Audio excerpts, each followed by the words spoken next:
Allora, buongiorno a tutti, benvenuti e benvenute allo spazio della Regione Veneto, Veneto Film Commission, proprio in occasione della presentazione di Feeling Venice. Lascio subito la parola alla dottoressa Arianna Bernardi, che è la responsabile dei fundraising dei progetti comunitari della Regione Veneto e supporto giuridico, che sono gli ospiti che ci ospitano appunto oggi in questo bellissimo spazio per una breve introduzione. Ecco, buongiorno a tutti, benvenuti. Sì, prima mi occupavo di questo, adesso sono il nuovo direttore della UO Attività Culturali e Spettacolo, ma da poco, quindi, ecco, quindi benvenuti in questo spazio, ci sono molti eventi interessanti. Faccio presente che quest'anno abbiamo avuto molte richieste, per cui i tempi sono stati anche un po' ridotti rispetto agli anni passati, però in ogni caso abbiamo cercato di dare spazio a tutti. Ecco, chiedo cortesemente poi di rispettare un po' i tempi, ecco, per consentire a tutti di avere lo spazio necessario. Quindi vi ringrazio di essere presenti. Buoni eventi e quindi passo la parola adesso alla dottoressa. Grazie mille. Sono sempre io. Allora, quindi dicevamo il progetto Feeling Venice. Prego. Ecco, no, ho dimenticato una cosa importante, ovviamente porto i saluti dell'assessore Cristiano Corazzari, l'assessore alla cultura, e i saluti naturalmente della dottoressa Fausta Bersani, che è il direttore della direzione Beni, Attività Culturali e Sport, che non potevano partecipare per impegni precedenti e che comunque vi portano i loro più cari saluti. Grazie mille. Stavamo parlando di Feeling Venice. Feeling Venice è un progetto che è nato insieme a The Merchant of Venice e proprio qui in rappresentanza della famiglia Vidal abbiamo Massimo Vidal e sua moglie Francesca Barozzi Vidal. Grazie di essere qui. E appunto abbiamo vinto insieme ad altri progetti molto interessanti il bando Diva Interreg Italia-Slovenia, che ha visto proprio la Camera di Commercio di Venezia e Rovigo nel ruolo di capofila, che ha coordinato una rosa di 16 partner distribuiti tra Veneto, Friuli Venezia Giulia e Slovenia occidentale. L'associazione Artemide perché ha chiesto proprio a The Merchant of Venice di collaborare per questo progetto? Perché è un'azienda che crede nella cultura come elemento fondamentale e trasversale che dà valore a tutte le attività economiche, e questo è vero proprio soprattutto anche nell'Italia del nord-est, dove il bello e il ben fatto sono un valore fondamentale che rende più competitivi tutti i prodotti anche diciamo nel mercato internazionale. E poi la mostra del cinema di cui siamo ospiti è proprio un esempio eclatante. Quindi io leggo le testuali parole del bando che dicono: l'obiettivo primario del progetto Diva è la creazione di un ecosistema ponendo particolare attenzione allo sviluppo e alla realizzazione di metodologie creative che permettano la concretizzazione di idee visionarie e innovazioni tecnologiche, commerciali e sociali. Quindi la Laguna e Venezia con i suoi abitanti sono un ecosistema. Quindi abbiamo voluto indagare la reciproca influenza di questi due elementi che sono legati indissolubilmente e mettere poi a disposizione questa ricerca artistica di The Merchant of Venice e di tutti i cittadini e non attraverso appunto l'archivio Vittorio Cini. E abbiamo qui il cuore pulsante con Giovanni Alliata. Quindi il nostro desiderio è appunto di rigenerare questo ecosistema di comunità locali attraverso l'arte. Questo è quello che vogliamo fare, non è poco, e ci abbiamo provato con il progetto Feeling Venice. Adesso io vi presento le autorità che hanno, cioè abbiamo l'onore di avere alcune autorità qui con noi e abbiamo appunto Mara Tognon, in rappresentanza della Regione Veneto, che è la responsabile dei progetti europei e internazionali e anche la responsabile della Regione Veneto per il progetto Diva Interreg. Abbiamo Luisella Pavan-Wolf, che è la direttrice del Consiglio d'Europa Ufficio di Venezia. Abbiamo Chiara Tagliaferro, che è la responsabile delle relazioni esterne, Camera di Commercio di Venezia e Rovigo. e poi abbiamo la nostra Presidente del Consiglio di Venezia. Allora, io darei in questo momento la parola a Chiarastella Serravalle, che è la Presidente dell'Associazione Artemide. Grazie, sono molto felice di essere a condividere questo momento di restituzione con voi. È un momento molto forte, ringrazio le istituzioni, scusate se magari do le spalle, ma devo rivolgermi al pubblico. Ci tengo a dire queste parole di Feel in Venice. Il progetto Feel in Venice è stato ideato dal collettivo artistico di Artemide, che è composto da Francesca Serravalle, che è curatrice e regista, Erika Urban, che è attrice, e chi vi parla, che sono io appunto, Chiarastella Serravalle, che sono produttrice culturale e attrice. Artemide si occupa di ricerca artistica e di produzione teatrale dal 2004 ed è composta da un team multidisciplinare che è molto importante, di varie professioniste specializzate in teatro, in antropologia, arte, musica, cinema, fotografia, editoria. Il suo intento, appunto, di Artemide è quello di divulgare significati culturali, sociali e identitari del sapere artigiano e artistico veneziano.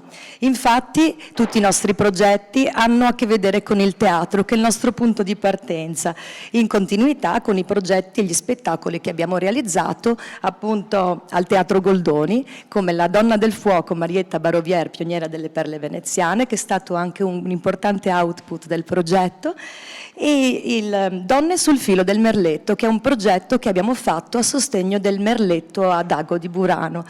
E quindi sono due progetti molto importanti che portiamo avanti ancora e speriamo di riuscire a diffondere. Con Feel in Venice abbiamo voluto trasmettere un messaggio positivo di Venezia, identificando la laguna come fonte di ispirazione per moltissimi artisti, artigiani, scrittori e drammaturghi. La laguna non è soltanto un sito geografico, ma è un luogo vitale per chi vive a Venezia e per chi ha deciso di vivere a Venezia e si misura quotidianamente con l'acqua, la marea, il sale e le alghe. Il progetto è la visione di Venezia dalla laguna e dal suo interno. I protagonisti sono i veneziani e le loro memorie ed emozioni che sono legate all'acqua. Abbiamo dato valore alle voci veneziane, che sono un vero e proprio patrimonio, purtroppo a rischio di estinzione. Raccogliendo queste memorie umane, stiamo cercando di fare in modo che non vada persa l'anima della laguna. Feel in Venice è una ricerca sensoriale, visiva, uditiva, olfattiva e narrativa. Abbiamo intervistato gli artigiani che ci hanno raccontato il rapporto che hanno con la laguna. Abbiamo promosso una campagna sociale per descrivere le proprie esperienze che sono legate all'acqua, a cui hanno aderito circa 2000 veneziani, di qualsiasi fascia età. Abbiamo realizzato laboratori di cianotipie, che sono delle fotografie, appunto le prime forme di fotografia a Palazzo Cini, che sono state curate da Francesca Serravalle e realizzate da Claudia Corrent. I miei laboratori olfattivi con l'aiuto di Leonardo Mozzato ed esperienze legate al sale proprio di Erika Urban, in collaborazione appunto con Merchant of Venice e al Fondaco di Venezia per l'importante evento di Homo Faber e al Museo di Palazzo Mocenigo e a Cini Gallery, dove attualmente viene ospitata la nostra mostra.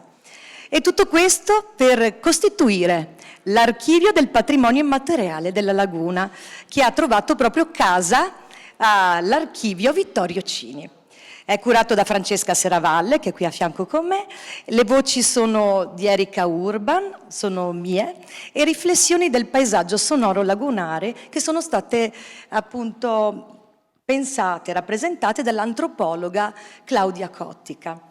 Abbiamo allestito una mostra interattiva che si trova attualmente a Bottega Cini e raccoglie alcuni materiali che i veneziani stessi hanno voluto portare a omaggiare, a far parte di questo progetto. E sono esposte la cariondola, che vedete qui a fianco a me, che è, come vedete, è un ferro della gondola appoggiato su una carriola e rappresenta un mezzo di trasporto un po' provocatorio sulla difficoltà della viabilità che abbiamo a Venezia sia per mare che per terra e proprio in base alla quantità del flusso turistico. L'orizzonte è una questione di prospettiva su telo da barchino di Francesca Serravalle, le cianotipie realizzate nel workshop di Claudia Corrent, Barena in fiore, che è costruita con canne di vetro donate da Salvatore Sito, che mi ha omaggiato di questa importante collana in rappresentanza di Venezia, rappresenta il simbolo di Venezia, lo stendardo, e la collana viene chiamata la dogaressa, quindi era importante che lui fosse qui con un suo messaggio e lo salutiamo. La ringraziamo tanto. Salvatore Sito è anche il titolare dell'azienda SUV Venetian Beads, che abbiamo all'interno sempre della mostra la secolare rete della famiglia Bognolo, la famiglia appunto dei Moecanti, che ci hanno omaggiato e è molto preziosa, la custodiamo con grande affetto. Venezia ha i capelli color laguna, che è un mosaico realizzato dalla professoressa qui Lucia Spampinato, è un mosaico di sale che è il risultato di un laboratorio che è stato eseguito con la scuola Morosini. E abbiamo molti oggetti del sapere e opere che parlano dell'amore per l'acqua e sono state portate dalla cittadinanza veneziana in risposta all'appello che abbiamo fatto con Artemide.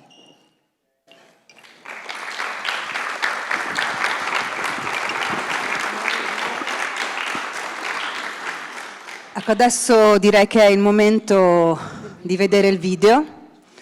Vi lascio appunto a queste bellissime immagini curate da Francesca Serravalle.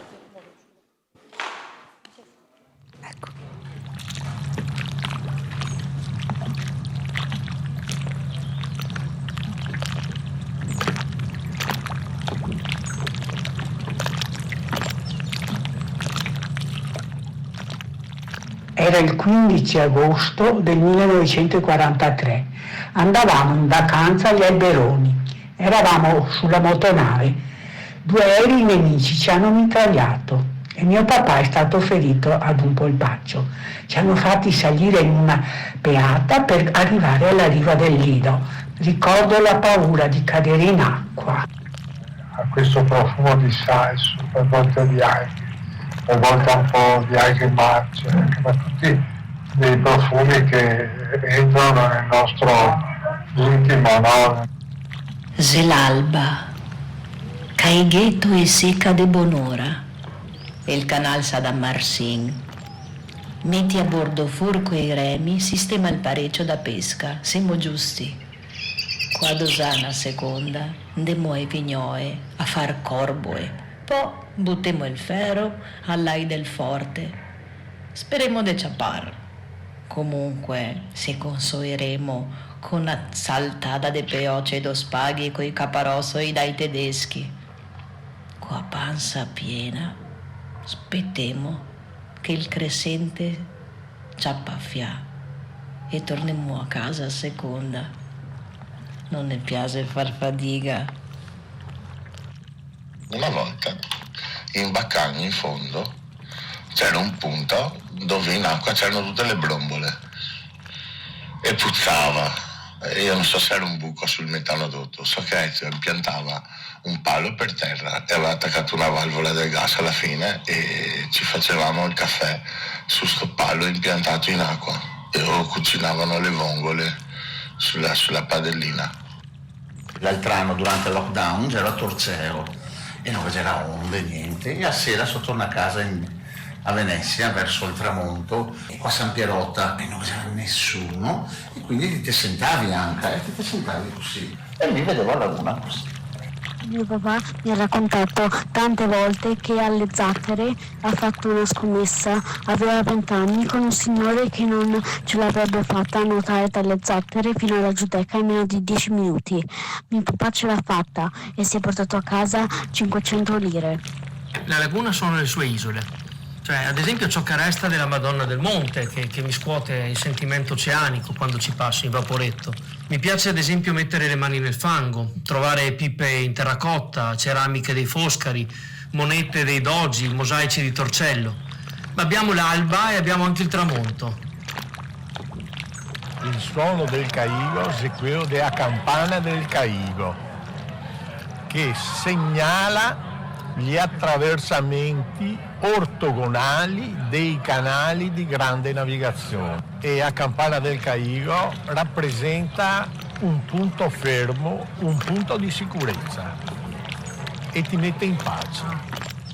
Mio padre, per farmi imparare a nuotare, mi butta in canale e quel canale divenne la mia piscina estiva.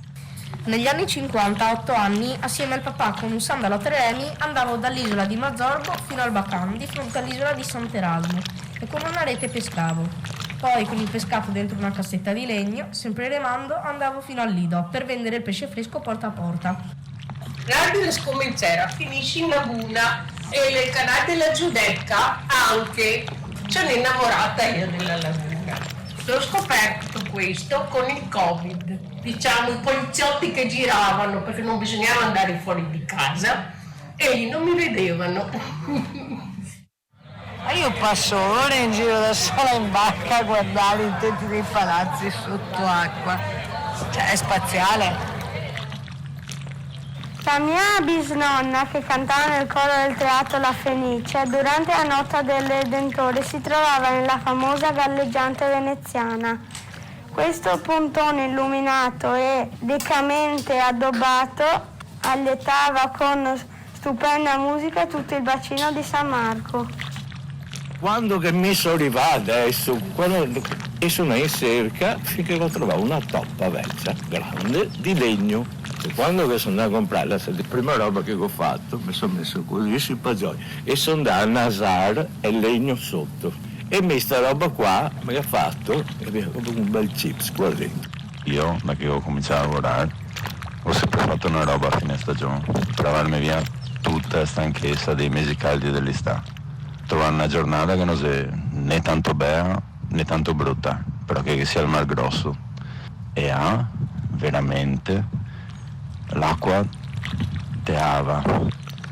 Quando ero piccola, mio nonno mi portava di notte con la sua barca a pesca, faia, e rompevo le fiocine perché le lanciavo contro delle bottiglie sul fondo che a me sembravano passarini. La zia Marisa mi ha raccontato che durante l'Acquagranda del 1966 rimase per ore e ore sopra un pozzo insieme ad un ragazzo in attesa che l'acqua calasse. Comunque quel ragazzo diventò suo marito.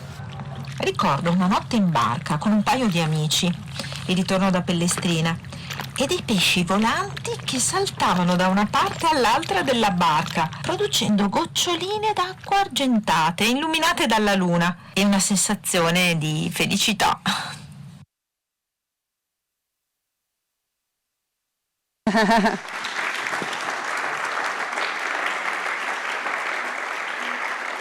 Adesso io lascio la parola a Francesca Serravalle, che ha curato appunto le immagini e tutto quello che avete visto.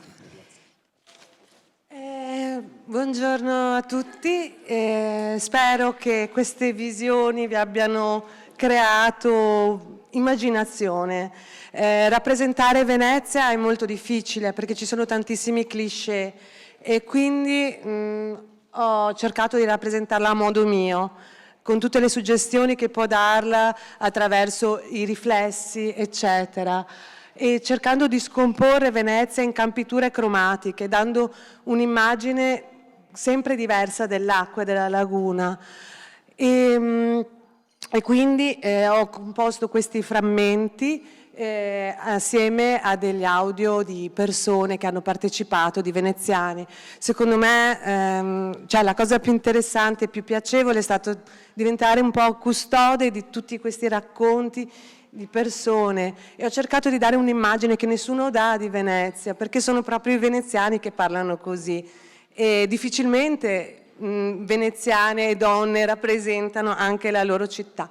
Quindi questo progetto nasce proprio dalla spontaneità e dalla partecipazione delle persone. Diciamo che è un progetto di arte relazionale, perché appunto sono stati mandati dei messaggi, delle proposte verso la cittadinanza, e la cittadinanza l'ha accolta attraverso delle cartoline, hanno scritto dei messaggi oppure li hanno lasciati vocalmente o anche con delle interviste. Ho cercato di scomporre Venezia attraverso i sensi, che appunto l'olfatto, che è stato curato da Chiara Stella Serravalle, e dall'udito, perché abbiamo un archivio ASMR, che è un archivio sensoriale che serve per creare una specie di massaggio cerebrale, per creare rilassatezza, per stare bene.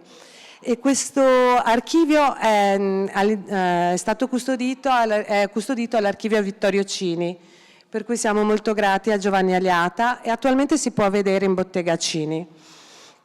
Lo scopo è quello di mostrare Venezia attraverso i sensi, per mostrare sempre di più la fragilità di questa città. Questo è un archivio di emozioni, fatto di storie naturali, normali. Ho girato la telecamera proprio perché per me forse dobbiamo cambiare prospettiva. Forse se cambiamo prospettiva tutti insieme e ci immaginiamo nel futuro quello che vogliamo di Venezia, forse da quel punto possiamo ripartire. Se no, non si può parlare di acqua, che è un argomento negativo. Invece noi vogliamo un futuro rosa e azzurro, dobbiamo immaginarlo e dopo da qua partire per realizzarlo. Per questo bisogna sentire le voci dei veneziani, renderli protagonisti in maniera propositiva e raccogliere le informazioni delle persone del passato, restituirle a quelle del presente e sentire quelli del presente perché vogliono rimanere a Venezia, e fare in modo che Venezia sia una bellissima città per rimanere anche a 20 anni invece di andare da altre parti, come ho fatto io. E niente, quindi volevo solamente dire, quando c'è l'immagine che gira, c'è Franco della Rivetta che praticamente è in barchino e si appoggia così, e allora il tramonto si vede in orizzontale, ecco. Basta, spero che vi sia piaciuto e grazie.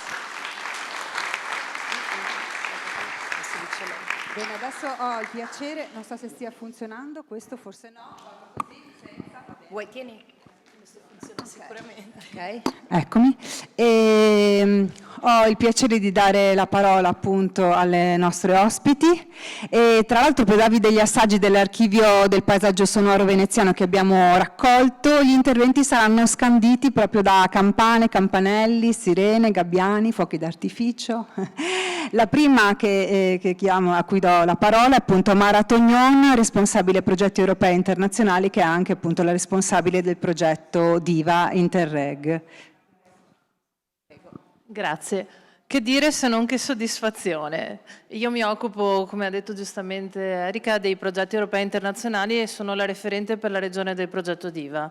Nonché la regione del Veneto è stata anche la referente della creazione di questo bando sperimentale per la collaborazione tra le imprese culturali e le imprese tradizionali, in questo caso rappresentata da Mavive. La soddisfazione è immensa per una serie di motivi. Uno è il video che avete appena visto, che è il risultato di un percorso molto articolato e partecipativo della cittadinanza. L'altro è il fatto che anche qui oggi ci siano altri progetti tra quelli finanziati nel territorio del Veneto, che quindi si stia creando una rete tra queste progettualità. Quello che la Regione cerca di fare attraverso i progetti europei, la partecipazione ai progetti europei, è dare voce al territorio, creare nuove opportunità al territorio con delle azioni pilota come queste. Siamo veramente soddisfatti perché è un esempio concreto quello che stiamo vedendo qui oggi di come questi meccanismi, questi strumenti funzionino e attivino una serie di processi che poi si autoalimentano. speriamo di poter continuare con la nuova programmazione, ci congratuliamo moltissimo con i soggetti che hanno dato vita a questa esperienza. Grazie. Adesso passo la parola a Chiara Tagliaferro, responsabile delle relazioni esterne per la Camera di Commercio di Venezia Rovigo, capofila appunto del progetto. Grazie. Sì, non voglio rubare molto tempo e mi unisco a quanto già detto da Regione Veneto, che è il partner principale che abbiamo avuto. Insomma, il capofila ha il compito di coordinare il partenariato, di proporre e di guidare, insomma, la strada di tutti verso gli obiettivi, però l'importanza sta nella ricchezza del partenariato e nelle risorse che si mettono in campo.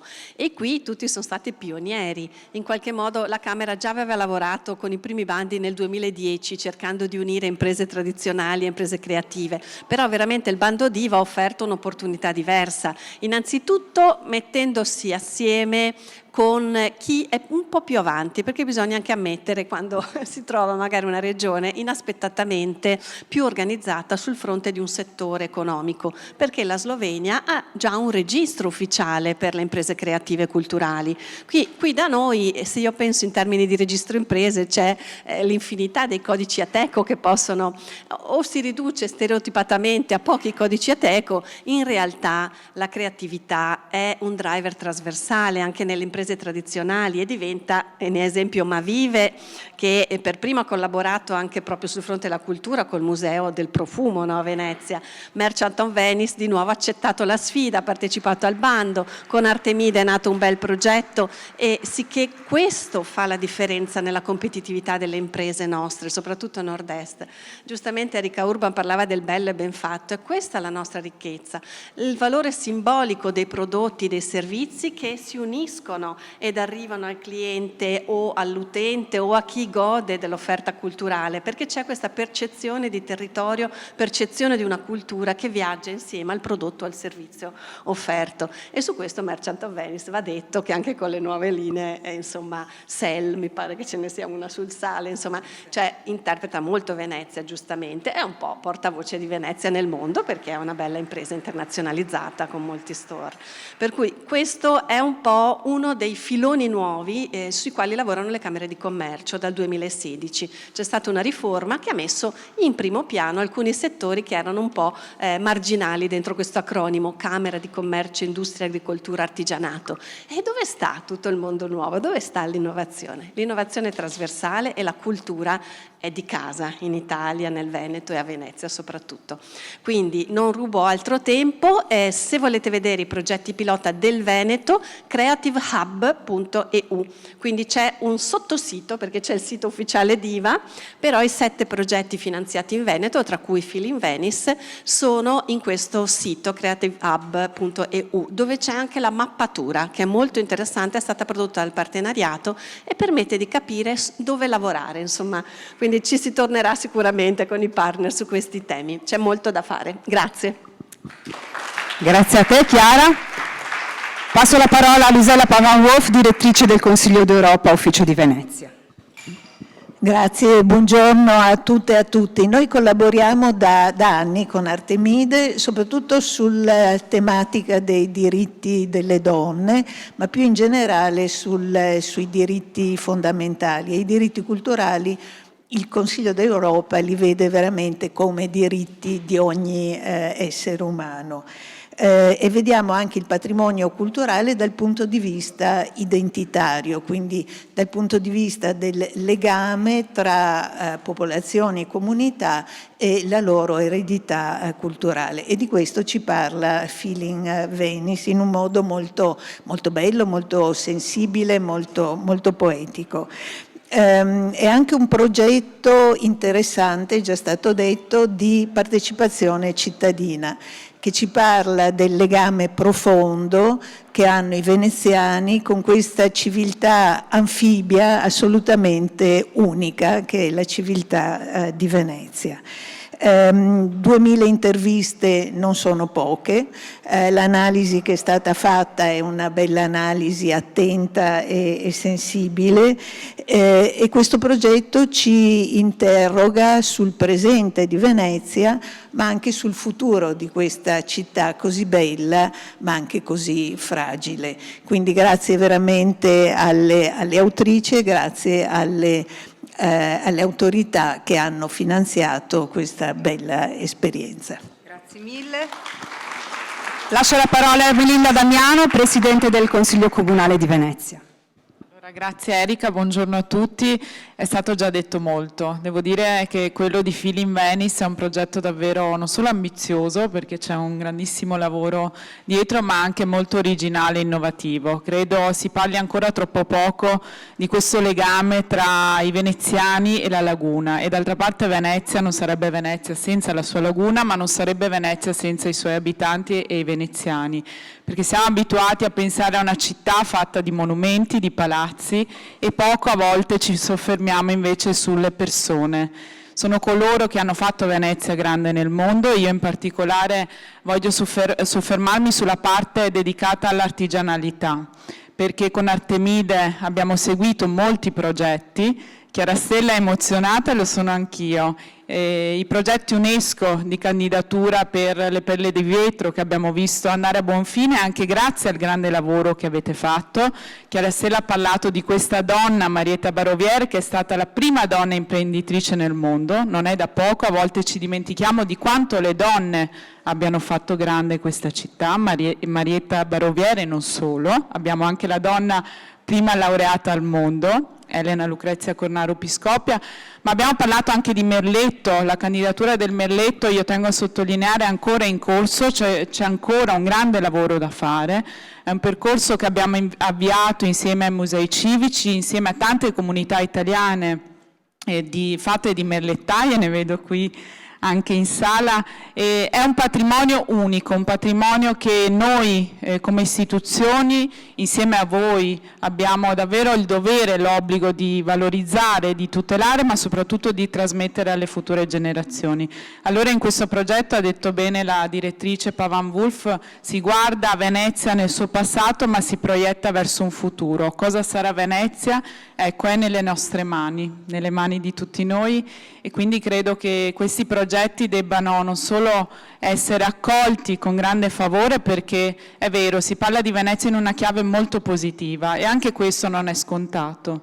Io dico sempre, siamo noi, tutti noi, insieme alla cittadinanza, che dobbiamo dare un'immagine positiva di questa città, perché se lo merita.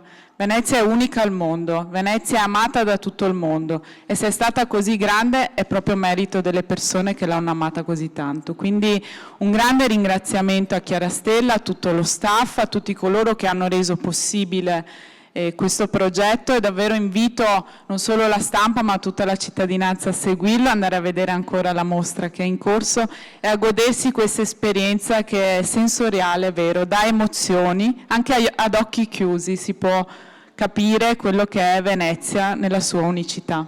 Grazie. Se è possibile ancora un minuto, volevo chiamare qui Giovanni Agliata per un saluto.